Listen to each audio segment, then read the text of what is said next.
Hoje, vamos acompanhar mais dois casos do Tribunal do Crime.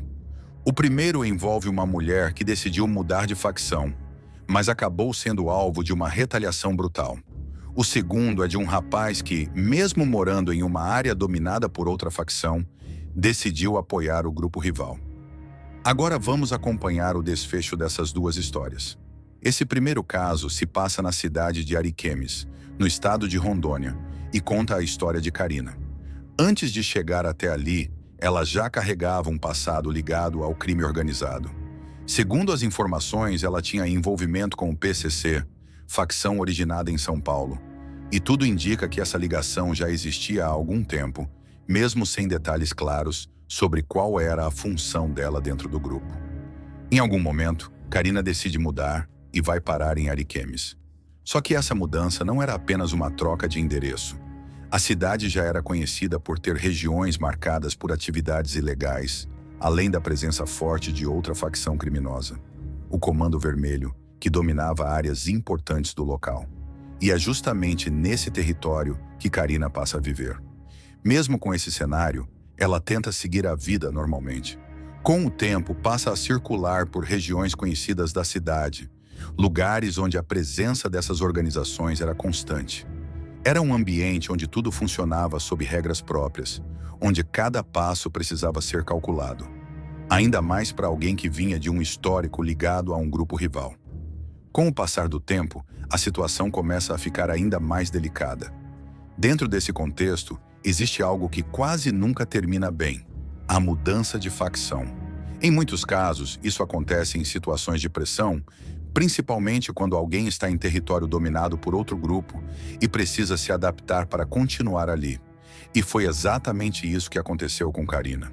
No dia 27 de dezembro de 2023, ela aparece em um vídeo. Nesse vídeo, Karina declara que não fazia mais parte do PCC e que agora estava alinhada com o Comando Vermelho, o grupo que dominava a região onde ela morava. Ela deixa claro que estava mudando de lado. Boa tarde, hoje é dia 27 de dezembro, eu queria estar informando, entendeu? Que eu não tô fechando com o PCC, eu fechar com o PCC ano passado. Já tem muito tempo que eu não tô me envolvendo com nada, entendeu? Só tô trabalhando mesmo. Aí, entendeu? Onde eu moro isso é CV. Onde eu moro isso é CV e eu tô fechando com o CV de novo. Queria que todo mundo pode me entender, entendeu? Mas a forma como ela aparece nesse vídeo chama a atenção. O jeito de falar, a postura, tudo levanta dúvidas.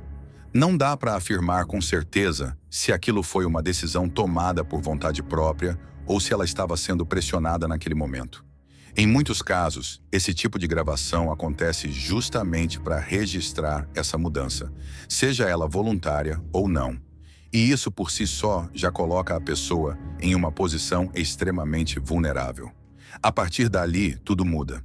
Porque dentro desse ambiente, romper com uma facção não passa despercebido. Muito pelo contrário, isso pode ser interpretado como traição, e quem carrega esse tipo de marca passa a viver sob risco constante. Mesmo assim, Karina continua a rotina por um tempo, como se estivesse tentando seguir normalmente, apesar de tudo o que tinha acontecido.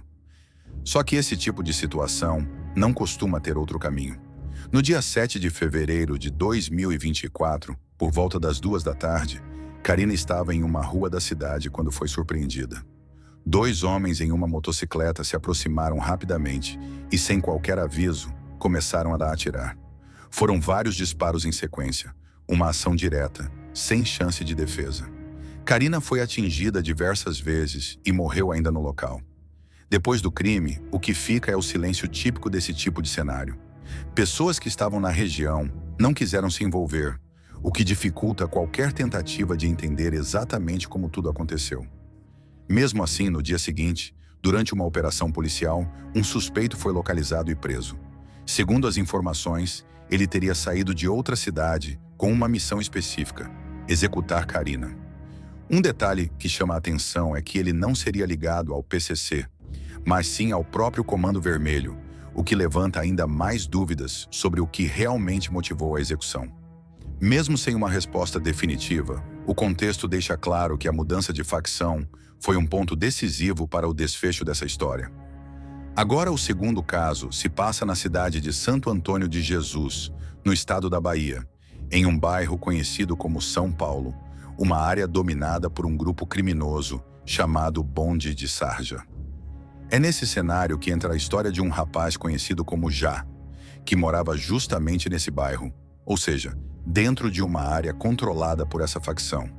Só que mesmo vivendo ali, ele mantinha ligação com um grupo rival conhecido como Bonde do Maluco, o que por si só já colocava ele em uma situação extremamente arriscada dentro do próprio lugar onde vivia. Em um determinado momento, ele grava um vídeo.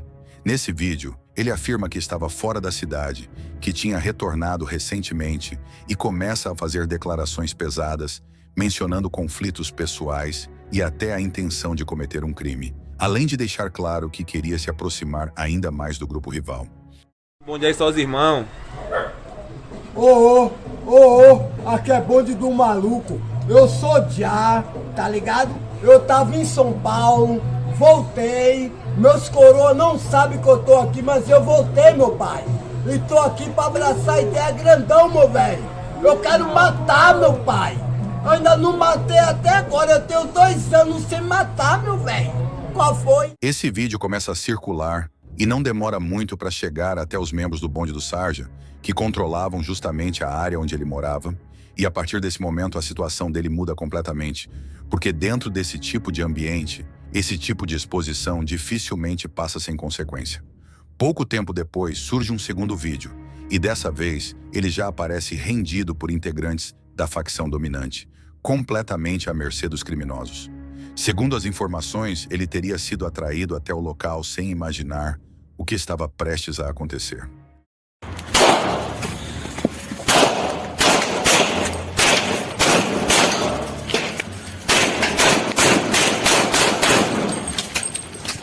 Nas imagens que não podem ser exibidas por conta do conteúdo sensível, ele é atingido por diversos disparos, principalmente na região da cabeça, e ali a história chega ao fim. Até o momento, não existem informações confirmadas sobre prisões ou identificação dos responsáveis por esse crime, o que faz com que o caso termine sem respostas. E quando a gente observa os 2 casos, fica evidente um padrão. Decisões tomadas dentro desse contexto acabaram levando a consequências extremas, seja ao tentar mudar de facção ou ao demonstrar apoio a um grupo rival dentro de uma área dominada. No final, o resultado foi o mesmo, mostrando que dentro desse meio não existe margem para erro, porque qualquer escolha pode ser definitiva, e quase sempre o preço é alto demais, reforçando uma realidade dura que muita gente ainda ignora. O crime não compensa.